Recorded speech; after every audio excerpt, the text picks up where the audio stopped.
SEC Media Days is going to look a little bit different this year. Two defensive players for the Gators. We'll talk about it next, right here on Gators Breakdown.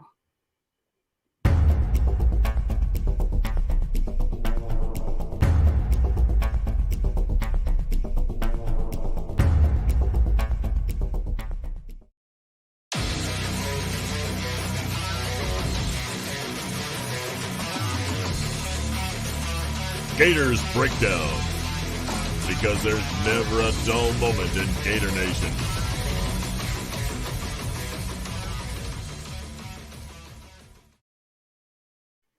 All right, doing this a little bit later than normal, the thought of the day. Just waiting all week when Florida was going to release, or the SEC was going to release, who is going to be heading to SEC Media Days, and we get our answer on Wednesday. We'll talk about it right here on Gators Breakdown. I am your host, David Waters. You can find me on Twitter at GatorDave_SEC. And today's thought of the day will be discussing Ventrell Miller and Zachary Carter heading to Birmingham, joining Dan Mullen for SEC Media Days. And look, it's going to be different this year due to COVID. They've limited how many players can come. Usually it's 3 for SEC Media Days. And now it's only 2 to join the head coaches there. And now in Birmingham, only 2 players are coming. And it is a little weird, of course, because Florida is the only team in the SEC that's sending 2 players from the same side of the ball, both being defensive players, Ventrell Miller and Zach Carter. So, of course, that raised a little bit of eyebrows of not bringing anybody from the offensive side of the ball, whether it be quarterback Emory Jones, whether it be Dameon Pierce, a senior running back who's been there since Dan Mullen's first year as well, maybe Richard Garage on the offensive line there, but nope. 2 defensive players, and I think a lot of people probably made too much of it, and I don't blame you at all, but I don't think there's anything behind it. I don't think Dan Mullen, good or bad, is hiding anything from the offense by not bringing Emory Jones or bringing anybody from the offense to talk about the offense. Dan Mullen's not going to surprise much people with an offense this year, from what they haven't seen from Dan Mullen before. So he's not hiding anything by not bringing players. Now, of course, you can, like the wheel route versus Georgia last year, there are tendencies, there's a certain plays that you can break out at some point in the season, but the offense as a whole, it's not going to be kept in the wraps by not bringing a player from the offensive side of the ball to talk about it at SEC Media Days. So I think we can kind of move past that just a little bit and wonder if Dan Mullen's hiding anything. But also, I mean, it is very interesting because we know, and we talked about it last episode on Gators Breakdown of this defense and how much they have to rebound and how much different they have to look compared to last year. And you're bringing 2 defenders that are going to get the brunt of those questions. And good for these guys to be able to have their chance in the spotlight. Zach Carter has been at Florida for a while, and we're expecting some big years from a big year from Zach Carter to build on last year, playing a more natural position, play that edge defensive end position, not have to play inside, play in a more natural position. He can get in the backfield and create some havoc. Be a run setter on the edge as well. He's a big body guy, but not big enough to play inside defensive tackle a whole lot. Really sit there and play defensive end. We expect some big things out of him. Be good to see him at SEC Media Days. And he's been pretty vocal and active on social media lately as well. So I think he's going to be a fun one to talk to. And Ventrell Miller, of course, just started his career on the wrong foot at Florida, involved in that credit card scandal, and has grown from that, becoming a leader on this defense. Led the team in tackles last year, did Ventrell Miller, and he's going to have to lead that linebacker core, but help bring along Mamu Diabate, help bring along Tyron Hopper, Derek Wingo, those young linebackers that we want to see a lot more of. He didn't get to take part in spring practice. Maybe he got a different vantage point from just kind of watching on the sideline, but everything he's been through and grown and become a leader on this Florida defense. So I think we'll get plenty. We'll certainly get plenty from the defensive side of the ball. I guess we can ask the defensive players what they saw from the offense during spring practice, and of course we'll ask Dan Mullen and we'll pepper him with questions about the offense. But given what we saw from the defensive side of the ball last year, and now 2 defenders coming with Dan Mullen to Birmingham, next week's going to be heavily focused on this Florida defense from national media, from local media, everybody who's there, SEC media, SEC network, when those players and Dan Mullen are going to be right there on the spotlight on national TV. Of course, the focus is going to be defense. So, look, they'll be trained for these questions. Of course, they'll be trained for a lot of questions that we'll get a lot of canned answers. We'll get a lot of the same answers over and over again, no matter who's asking the questions. But, at least those guys will be there representing the University of Florida. Good for them. Their senior years, their last year at Florida, to get a chance to go and represent Florida at SEC Media Days as seniors, their last year. And I think it means a lot for those players. And I think there is a little bit of, from the staff, from Dan Mullen, these are players we trust, of course. These are guys that we are proud of the way they represent the University of Florida. And, we're going to send them SEC Media Days. As I did mention, Florida is the only, out of 14 teams in the SEC, the only one sending players from the same side of the ball, both on defense. And look, only 3 quarterbacks from the SEC are going. 14 teams, only 3 of them are sending their quarterbacks.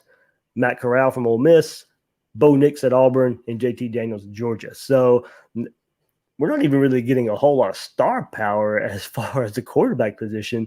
So, that's another reason. Don't make too much of Emory Jones not being there. I don't think it's a sign that he's not ready to lead. He's not a leader. I think Dan Mullen's go back to last year and what a lot of players had to deal with. He's rewarding seniors, rewarding players who've been around the program, have paid their dues on the field a whole lot. Emory Jones, if he comes back next year, best bet, 99% he'll be at SEC Media Days going into the 2022 season. But for this year, no issue whatsoever. I mean, content-wise, I wish we had somebody on offense that gives us a little more to talk about, but that's just me being a little petty, a little bit of selfish there. But I'll enjoy talking to Miller. I'll enjoy talking to Carter and getting their thoughts on a rebound from the defense. Of course, we'll hit a lot of the stuff Will and I have talked about on this defense all offseason, our most recent episode. There are ways to get better. Have they noticed any changes from Todd Grantham? And look, of course, they can't share strategy-wise of what they've seen different, but is there a different approach from the coaching staff, from the new coaches, from Todd Grantham himself, from the players themselves? They had to be embarrassed. And I think that's probably one thing. I know we talked to these guys in the spring a lot, but probably need to just ask them a little bit, just being on the field every week, being pinpointed, being under that spotlight of needing to play better, but never really turning it around, never really getting better. Those guys are going to, have to answer a lot of these questions about that. So I think it'll be a good time. It's always a good time there among the media, among those players. A lot of them are really cordial, and we get some good conversations there at SEC Media Days a little bit. So it'll be fun, and like I said, we'll pepper Mullen with some offensive questions. That'd be where the bulk of the offensive side of the questions will come from. But of course, defensive heavy next week. So all the coverage that we'll have here on Gators Breakdown from SEC Media Days, I guess it'd be defense 2 weeks in a row. We had our main episode of Gators Breakdown, Will, Miles, and I yesterday. Very defensive focused episode. And now, once we get the announcement, 2 defensive players are going to SEC Media Days. Even more focus on the defense for another week here on Gators Breakdown. So, Gators Breakdown Plus members, I will get to your thoughts. We'll also talk a little bit of recruiting news for Gators Breakdown Plus members. So if you haven't done so yet, I'll extend this episode for Gators Breakdown Plus members, get their thoughts on Miller and Carter heading to Birmingham, and we'll talk some recruiting as well. One thing before I'll go for everybody else. If you haven't signed up for Gators Breakdown Plus yet, gatorsbreakdown.supportingcast.fm. That's where you can go sign up to get an extended episode. You get the full version here on the regular podcast and on YouTube. But if you want even more, go to gatorsbreakdownplus.supportingcast.fm.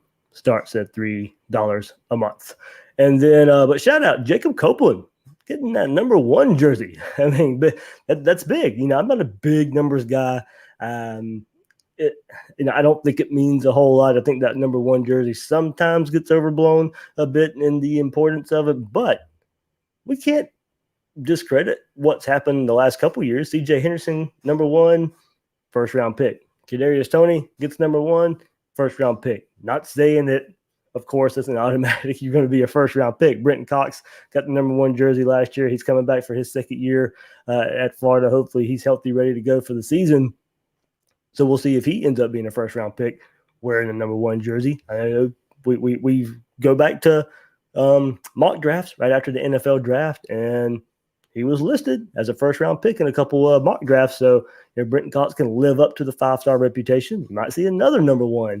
And if Jacob Copeland, the new number 1 on offense, as I said, what I think that can tell us is, as I mentioned, trust and taking players to SEC Media Days. I think that number 1 jersey also shows trust from the coaching staff. And, Dan Mullen knows what the fan base thinks about it. And, there is a little bit of trust and a little bit of, being – I think you have to be a player on and off the field for Dan Mullen to get that number 1 jersey.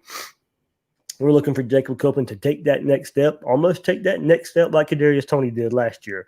Not saying you got to go out there and catch 70 balls, but be the receiver, be the playmaker receiver, be the receiver that you can be counted on game in and game out, grow, develop, and earn. And in ways leading up to the season, at least, he's earned that right to wear number 1. And now maybe we'll see as the season plays on that on the field he will earn that number 1 the way it has been represented the last couple of years. So hopefully for Jacob Copeland, this is a sign. This is a sign that we can expect a big year. Like I said, I don't want to read too much into it. I don't want to sit here and say if he's wearing number 1 and he goes off and he's a 3rd, 4th round pick. Oh, that's a disappointment. He didn't deserve the number 1 jersey. No, I'm not going to think that way. That's why I said I think too much can be read into it just a little bit.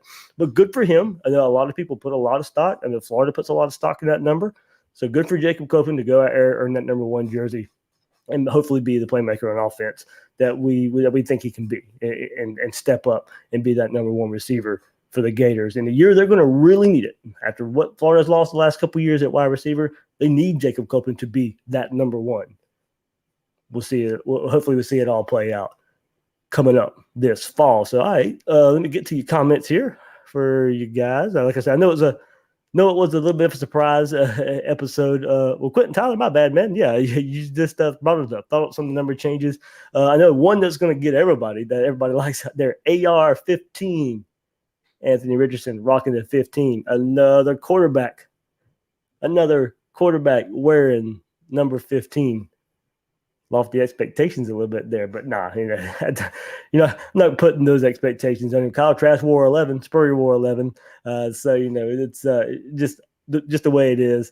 Number changes, like I said, good for these guys. A lot of it's coming from name, image, and likeness, trying to figure that out. But since 15 was open on offense now, Jacob Copeland getting that number 1, 15 open up. AR, Anthony Richardson gets that 15. So can expect a lot of T-shirts and logos coming from that one, I think. But yeah, 15, of course, holds look, it's hanging up behind me, right here, hanging up behind me if you're watching the YouTube version there. So yeah, 15, of course, everybody knows what that number means for Florida. So hopefully, Anthony Richardson can be just half of what 15 meant for Florida back 2006, 7, 8, 9.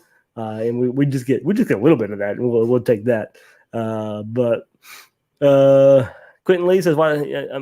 I don't know why Trey Dean didn't go. I'm assuming because you're assuming SEC Media Days. I think this Miller and Carter have been around longer. They are seniors, true seniors.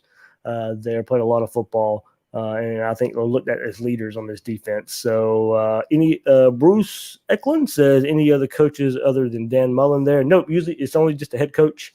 And now, like I said, the difference is 2 players this year, not 3.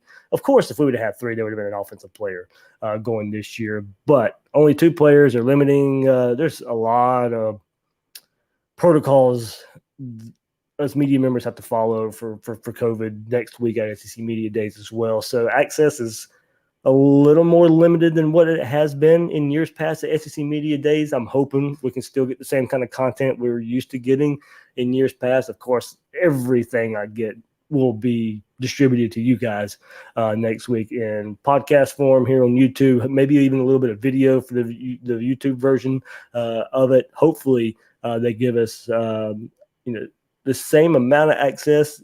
Might be different. It might be different, but hopefully the same amount there. So we'll see. It's going to be new for everybody in this kind of world that we're living in right now.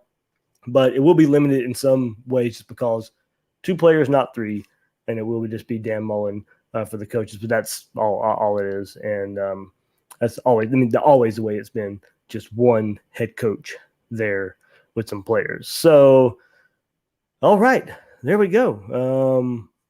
That'll do it. I'll extend this episode for Gators Breakdown Plus members.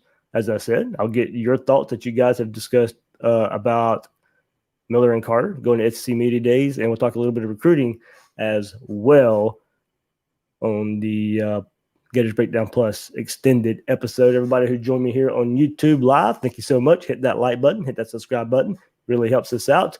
Go join Gators Breakdown Plus if you haven't done so yet. And that'll do it for this Thought of the Day. I'm David Waters from Gators Breakdown. You can find me on Twitter at GatorDave_SEC. Guys and girls out there, thanks for listening to this episode of Gators Breakdown.